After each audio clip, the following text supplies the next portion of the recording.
Hey docs, welcome to another solo episode of Modern Chiropractic Mastery.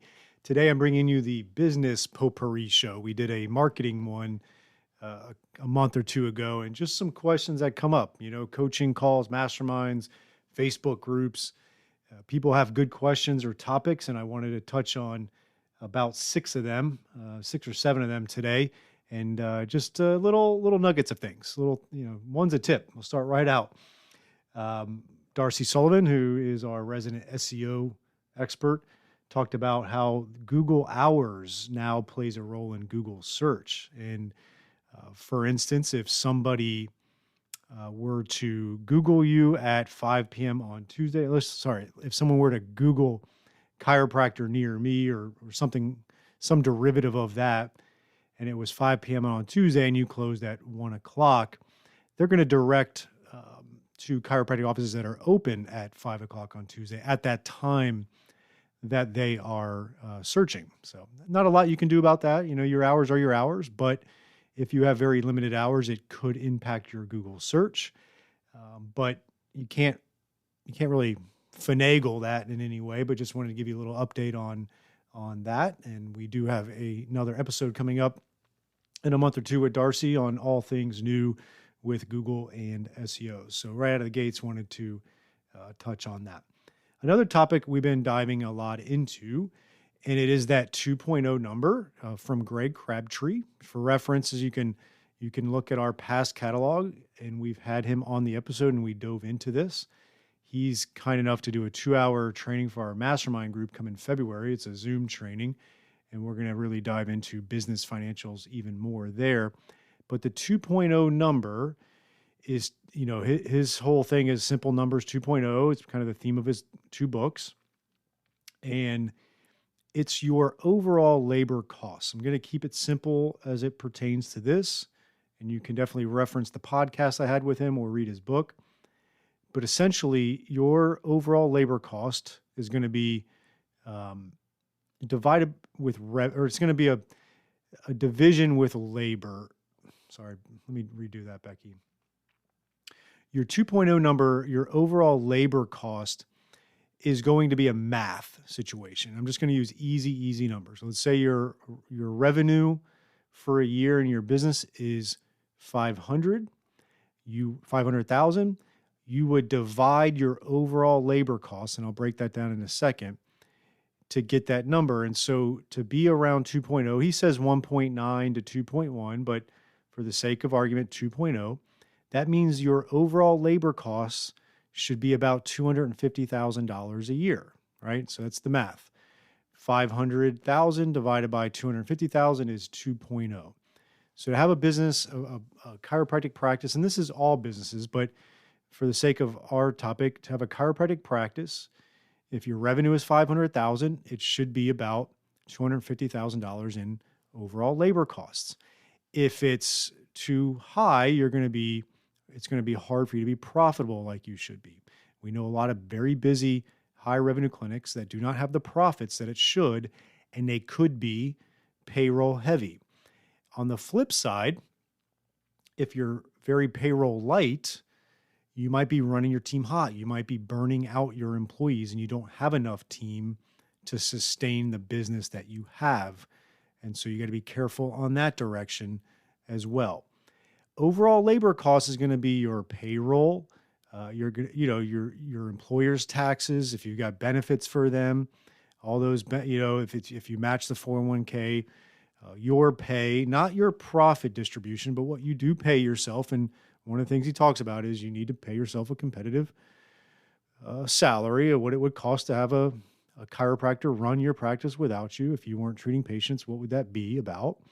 And that would be your overall labor costs. Now, I'd recommend if you outsource your billing instead of having it in-house, you probably want to put that number in there as well. If you have some independent contractors doing work for your business, not just your chiropractic independent contractor that we think of, but if you're using a virtual assistant for some things in the office, or if you got a social media person and you're paying them X amount per month, that is labor, and that would count into your overall labor costs. Okay, so that is that 2.0 number. I wrote a blog on it. You can go to modernchiropracticmarketing.com, And in that, why the $30,000 per month revenue practice is so important, that's the title. In there, I break down this 2.0, and I also break down profit first. But the 2.0 number is very easy to grasp. And so many people are confused about business financials. I think if you read that blog I referenced on our website, you'll start to get a picture of how this all works. Like, how do I fit in my payroll costs with my other expenses, and what should I have as profit, and how much emergency savings should I have, and things like that. What, like, this blog and what Greg Crabtree talks about and on the podcast episode I had with him or in his books can really help you develop a strong and healthy practice in financially speaking. Okay.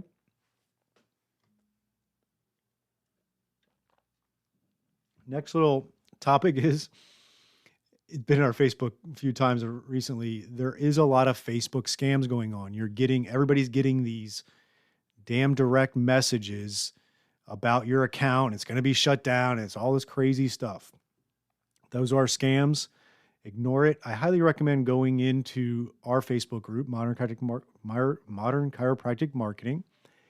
And Josh Satterley was kind enough to, I think, comment on one of the posts in there. You can kind of search his name in there, and he has a way of where you can rectify that. So check that out. It's a lot easier for you to look at what he posted versus me trying to explain it, because he has a nice little image that shows what you need to do. So check that out if you're getting those, which it seems like at this point, everybody's getting it. All right, next topic. There's a post recently, and it's been something I've harped on a handful of times, and that is the chiropractor, the rehab chiropractor that's doing 60-minute sessions one-on-one. And I have nothing against you at all, other than I'm trying to help you make a legitimate business out of that model, because it's an uphill battle. What ends up happening, and I've talked to chiropractors. I used to do a lot more rehab, a lot more time with patients when I was 28, 30 years old. At some point, you're going to be 45, you're going to be 50. It's really hard to be spending 1 hour with a patient as a lone wolf, just you, and not having a team around you. And my concern is that too many of the rehab chiropractors that are doing 30 to 60-minute sessions are not charging enough, or they're applying the wrong financial compensation model to it. They're trying to run an insurance, or their cash rates are not high enough. And you have a very hard time ever getting out of that one-on-one. And it looks cool, and it gets good results, and it seems fun, but it's hard to avoid burnout in doing that model without a team around you for 15, 20, 30, 40 years of doing it. We need to have a path, to have a team around you for you to focus on your unique ability. And even if I give you an example and you're doing 60-minute visits with one, you'll see physical therapists do 60 minutes, but they're usually doing 3 or 4, for good or for bad. But obviously, it's just like personal training. Like, you see a lot of training go to group training. There's a reason why trainers have gone to group training, because it becomes a numbers game, and the financial math works to have a group class in fitness. The financial math works for physical therapists to see 2 to 4 people in an hour and charge appropriately. And their insurance model tends to, I can't say it across the board in every state and every plan, but it tends to compensate appropriately for that. And so that physical therapist might have a $500 per hour capacity. They can see 4 people. They're getting reimbursed $100, $125 a visit. And that math works. For the rehab chiropractor that's doing one-on-one for an hour, if I asked you what's a high cash rate for that, someone might say $175. And many of you aren't even charging that much, but on the surface, $175 seems like a good amount.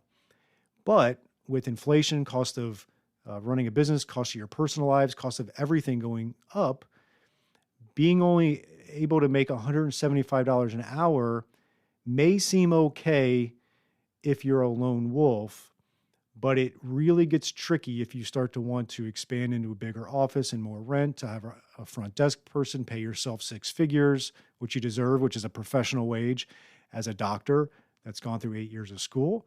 If you're going to be getting $175 an hour, there's not going to be a lot of meat on the bone for you to hire rehab CAs to do the rehab, for you to focus on the exams and say whatever hands-on stuff that your license allows you to do. And it becomes a problem of spinning your wheels. And I don't want you to fall into that. I believe now with, again, cost of running a business, cost of wages going up, cost of your personal lives, what you need to make as a professional living, we got to get into the 250. I mean, really get into the 300. I used to always say 250, almost like feeling like $300 an hour capacity. Like it doesn't mean you're going to fill up every hour, every slot, but just give you an idea. In our practice, we've got about $100 office visit average.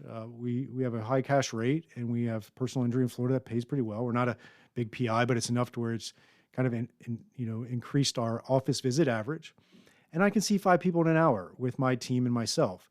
And so it's a $500 hourly capacity that my clinic has, and that has the margin, and we've had discussions about margin before, to where I can hire, I can pay myself appropriately, I can have associates, I can have rehab CAs, I can have front desk to be able to provide a great experience and prevent myself, I'm in my 19th year of practice, from burning out, spending an hour really working hard with a patient each time, and being able to maintain that. And so I just wanted to talk about that. I love you guys. I love the Rehab DC. I just want you to figure out a model.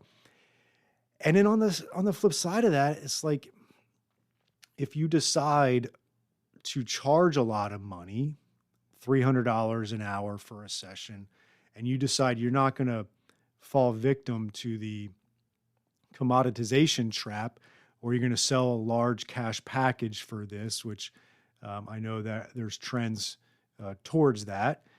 We've kind of gotten back to it. We ran from it, from the philosophical chiropractor selling huge care plans for 6 months and big money, and we're kind of going back into that with the rehab model, which is fine, but you have to understand there's a big sales component to being able to charge a good amount of money to a particular patient for a session, whether it's $300 an hour for that one session or it's $5,000 for a package. There's a big sales component to that, and many of you evidence-based chiropractors don't want to be in the sales business either. We're all in the sales business, but you don't want to be in the really kind of the harder sales business. Not that it's hard selling, but that it's to get people to part with that kind of money is a different animal, and you have to be willing to do that. And so I just wanted to talk about that. I'm going to kind of be touching on that a little bit more because I love you.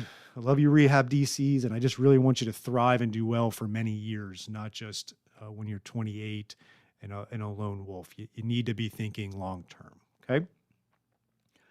All right, next one is marketing ad spend. So someone asked what percentage of your revenue should you spend on marketing? Give me 1 minute, Becky.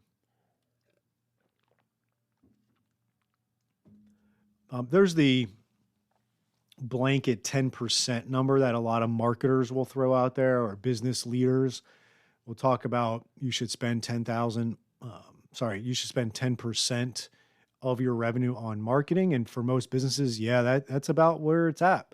I just don't like the blanket number of saying, oh, okay, I'm generating $30,000 a month in revenue. I need to spend $3,000 a month on marketing, or I'm not doing enough. If your marketing is consistent, creative, and very good, and you're doing community outreach, and you're having a great patient experience that's really driving a lot of referrals, you can get away with it for less. But I do think the mistake a lot of chiropractors have is they're at 0%, or they're at like 0.5% on marketing, and that's not a good way of looking at it either. We've been doing a lot of marketing in this practice since 2014. And for a very long time, I was at 3% and then the 5%. I would say now I'm getting close to the 8 to 10%, but it's been a slow build. And we're spending more money now on Google ads and even Facebook ads. We've been doing Google ads for a while, but now we've added a little bit of a robust Facebook ads to it. And so we're getting up there, but I'm also seeing the results. So I'm not afraid to spend 10% on marketing if I see the results, but I've worked my way towards that. We still create a lot of our own content, try to position ourselves as an expert. We do our videos each month and things like that to make our marketing have more bang for its buck. And so that is the traditional, the 10%, but I would not just start spending 10% just because I said so or anybody else did. I would work your way to that, but I would definitely make sure that you are spending some money.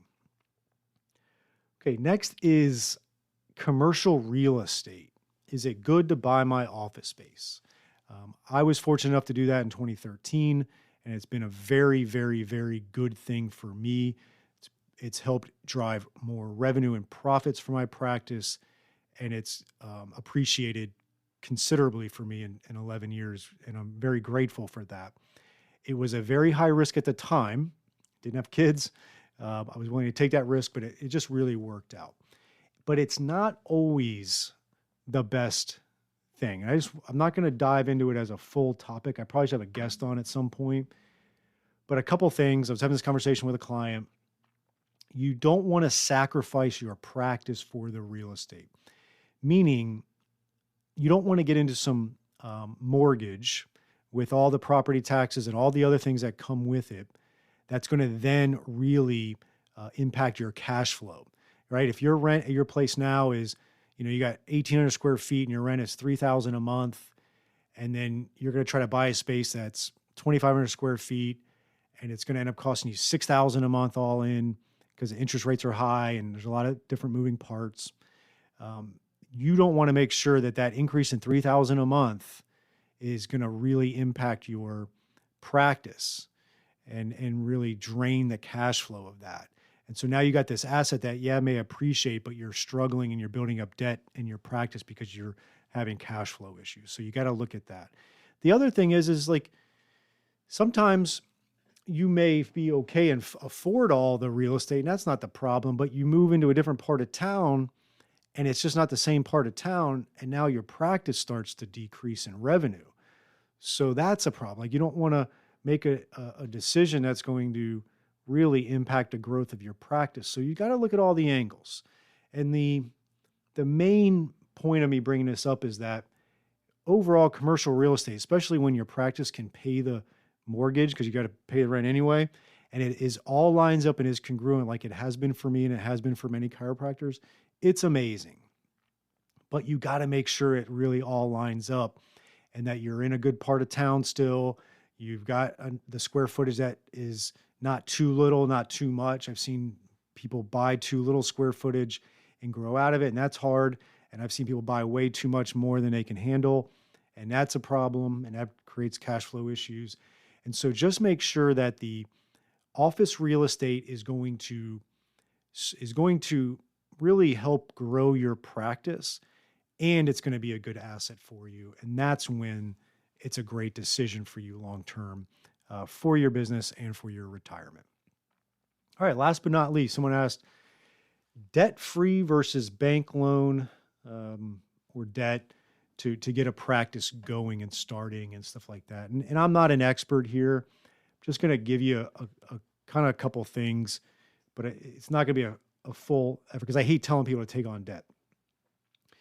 But it's interesting, right? If you were a veterinarian, and I've kind of talked about this before, or a dentist, like you couldn't just open up a rinky-dink operation inside of a gym. No offense to anybody that's inside of a gym. I've been there before, so it worked out really good for me, and it works out really good for a lot of people. But I opened up one room inside of this beat-up old gym back in 2007, and you can't really. And I was able to shoestring it, but you can't really do that. As a veterinarian or a dentist, like you got to really get an office space. You need a team. You need all this equipment. Like it's expensive. And so unless they come from, serious money, they take out a business loan and they start a business with a business loan. And yes, they have student loan debt just like you do. Yes, I do know that their earning potential can be higher. But I also know a lot of chiropractors that make a lot of money. I know a lot of chiropractors that make a lot of money. So if you think you have a limited earning potential, it might be more of a limited mindset.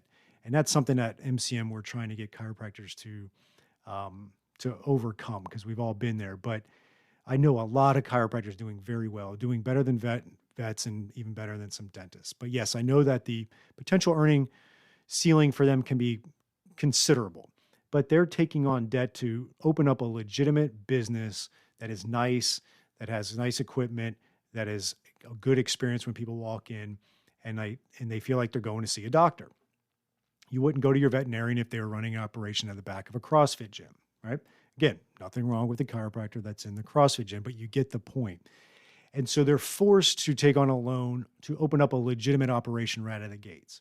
As chiropractors, we can kind of shoestring it, and it's okay. I've shoestring. I did it in a gym. And then when I opened my own practice in Boca Raton here in 2010, I rented one room inside of an orthopedic office, which I think is a great option for a lot of chiropractors. It was a very nice office and it looked professional. And when people walked in, it was like, oh, wow, this is a great office. I hired a front desk person right away. So they came in and they think, this is amazing. And it was so much better for me than it was when I was inside of a gym. So if you can start finding an ortho or a primary care doctor that's looking to rent a room, that would be the way I would go if you really got to open up on a shoestring budget and you want to go debt free. But you got to get out and you got to get your own space at some point. And so you better start saving money, or you better get comfortable with taking out a business loan. I know a lot of chiropractors that have bought chiropractic practices, and that takes a loan to do that. And it has, for the most part, for most of them, it has sped up the process of having a busier practice that has more revenue and has more profits. And so I know a lot of chiropractors that have taken on debt to open up a business, again, putting all of our student loans aside, because I know you already have it, but they have decided to take on another loan to open up a full business out of the gates with a team or buy a practice and things like that. And that tends to speed up the process of getting to where you want to versus opening up from scratch, no debt, shoestring budget, running a room out of places. For me, I did it in 2010, like I mentioned. I was able to do it in low overhead, and I was very fortunate to ramp up pretty quickly. And within 3 years, I had enough money to put down a down payment on a $450,000 piece of real estate. And it's actually more than that, because it was $450 for the real estate. It was $150 to build it out. And I had furnitures and fixtures and equipment. Like, it was a nice chunk of loan for me at 33 years old, but I had enough money to put a down payment on that. And it was like 20% down, I think, to do all that. Plus, they still wanted me to have some money. That's the thing, when you try to get a loan, they don't want you draining every penny you have, because they want to make sure you have a little bit extra so you don't go broke. And so I was able to do that then. And so I was able to save money. So if you get into a low cost operation with no debt, save as much money as you can to potentially get your own space.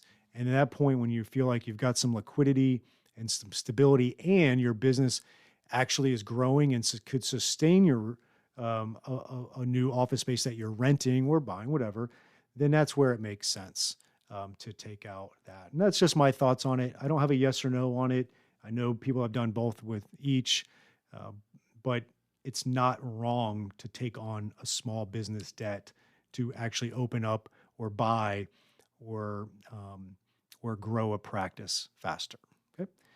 All right. Those are the 7 topics that I had for you today. I hope that was helpful. If you have any questions on that, feel free to email me, Kevin@moderndeskjockey.com, and I will help you out as much as I can. Have a great week and talk to you soon.